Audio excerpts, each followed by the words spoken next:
Jason Statham is back with a new action film. If there's ever a current actor who knows his lane and is comfortable enough to stay in it, it's Statham. Listening to him in interviews, especially when compared to his Fast and Furious peers, it's plain as day that the man has little ego, is unpretentious, and is just grateful to be doing what he's doing. And that brings us to his new film, Shelter. So, a lone man living in ultimate isolation on a remote Scottish island finds himself taking care of a young girl who became shipwrecked there after a violent storm destroys her uncle's boat, killing him in the process. The lone man then becomes identified and hunted by shadowy figures from his past while he attempted to help the girl recover. But soon, both are running for their lives from these figures. Statham is a star who's kind of out of time.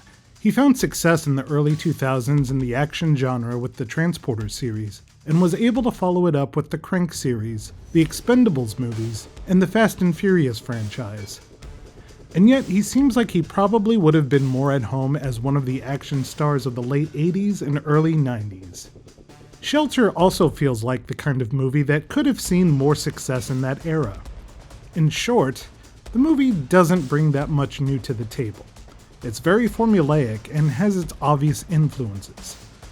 There is the aspect of our hero becoming the surrogate guardian of a young person, which brings to mind movies like Leon the Professional or Logan. There's the plot of a government organization hunting down a former operative gone rogue, like the Bourne or Mission Impossible movies. And there's a threat of the organization using extreme surveillance to do the hunting, like in techno-thrillers such as Enemy of the State.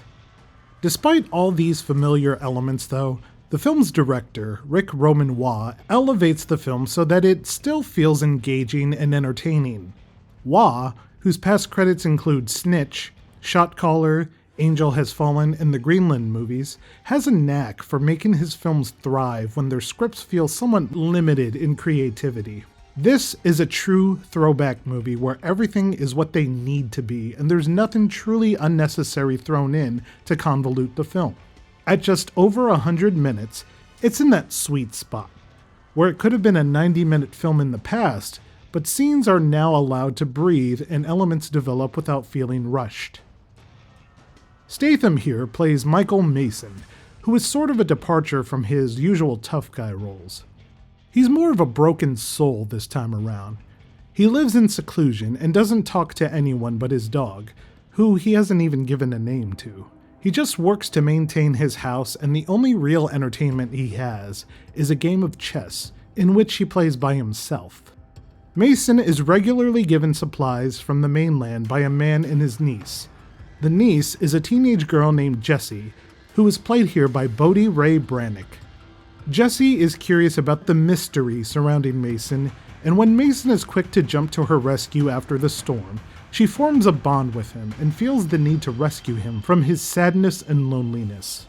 Meanwhile, in London, MI6 is having to contend with a controversial new method of national security, where a program has made it so that any device with a camera can be hacked to turn into a surveillance instrument, treading on the privacy of citizens.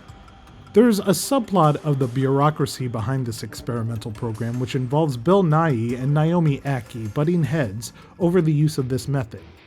However, it's this method that identifies Statham's Mason, who has been on the lam from MI6, and once he's back on the radar, squads are sent to bring him in and Statham goes into Rambo mode. Those who are hoping for something more outlandish, like Statham's recent The Beekeeper, may be disappointed by how simpler this movie is. Shelter is more straightforward. It's not quite character-based or plot-based, it's more action-based, as our two leads are on the run from MI6 and we pretty much go from one action set piece to another, with a bit of drama in between. I personally liked it more than Statham's A Working Man from last year, as this movie kept me more engaged, and the characters are people that I connected to more. Shelter could have easily fallen into a trap of being tedious, but Rick Roman Waugh managed to make it work. The same could be said about the action. If you expect Shelter to compete with huge budget spectacles, then you'll be setting yourself up for disappointment. The action is relatively smaller in scope, like the first John Wick, but there's still exciting scenes, and Statham is just as good as ever.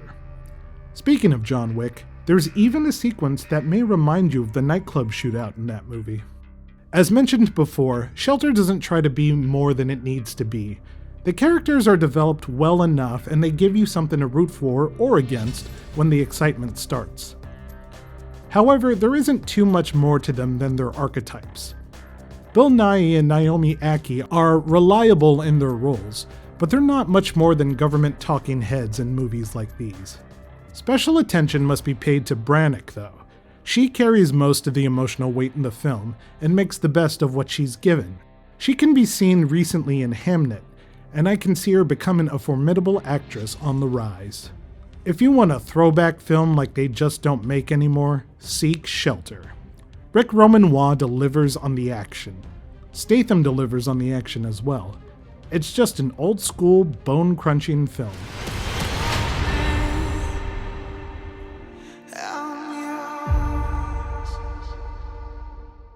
Thank you for clicking on our video, everybody. If you like what you saw here, please make sure you like the video and subscribe and share with your friends who like this sort of content. JoBlo was created by movie fans for movie fans, and we appreciate your support.